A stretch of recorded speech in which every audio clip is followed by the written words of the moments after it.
Scarbrough, and today we're in Bellaire at the Bellaire Police Department speaking with Chief Drollinger.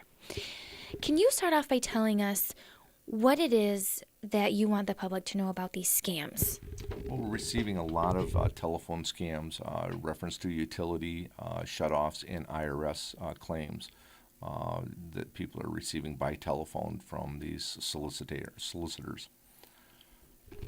All right, so you're having a lot of people call you, and there's a lot of scams going on. And what are these scams about? I mean, they're about different, electrical companies and just people asking crazy questions for the public to do. So can you go into detail about that? Sure. The most recent ones that we're receiving now is about utility. Power shutoffs. They're receiving telephone calls telling them that they need to make their payment within a very short period of time by using a prepaid money card, and if they fail to do so, that they're going to shut their power off within 30 minutes.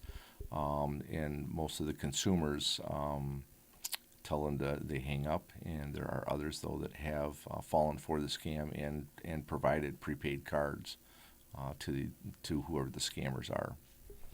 Yeah, and that can be a huge problem. I mean, for people who may not be able to, afford something like that anyways from the get-go, that they're kind of forced to, or they think they're forced to with these scams. So what kind of advice can you tell people to not go along with these scams and to not do what these people say? Yeah, absolutely. The biggest thing is that most power companies do not ever request that you pay with a prepaid money card. They will make arrangements for whatever the situation is, and they'll go ahead and do it by mail. And if you are concerned that it is the power company, you just go ahead and contact them by your bill. Look at the bottom of your bill, and there will be billing information there and a number. So what people really need to understand, I'm just going to reiterate you, is that these utility companies, or a normal utility company, is never going to shut off your power in 30 minutes. They're never going to ask you to fill out a money card or, send that or do a transaction. And it's really up to the people and to be responsible about it and just to know and have that information that a utility company is not going to do that and that they need to be smart. And if they do have a question, they can always contact the police department. Am I correct? Absolutely. Anytime you think you're being contacted by a solicitor, hang up. Feel free to call a police agency and let them know what the situation is and who is calling. It is not uncommon for the dispatch center to receive numerous calls that day because it is done by an automated computer system. They call it a robot that will continue to call and call and call. Mm-hmm. These are high-pressure calls. They're telling people that you need to pay this bill immediately, and if you do not do so, they're going to shut the power off. In some cases, with our IRS cases, they're actually telling the people that the police are coming to arrest them. And that is not so. The IRS would not act in that manner. And if you have a concern, hang up, call the police, or just call the IRS or the utility company, and they will answer your questions for you. Yeah, and that's a really good thing to know because the IRS, like you had just said, is not going to, have the police and threaten people and do anything like that. I mean, people are being victimized, I guess, by this scam, and these scammers are from people from different countries.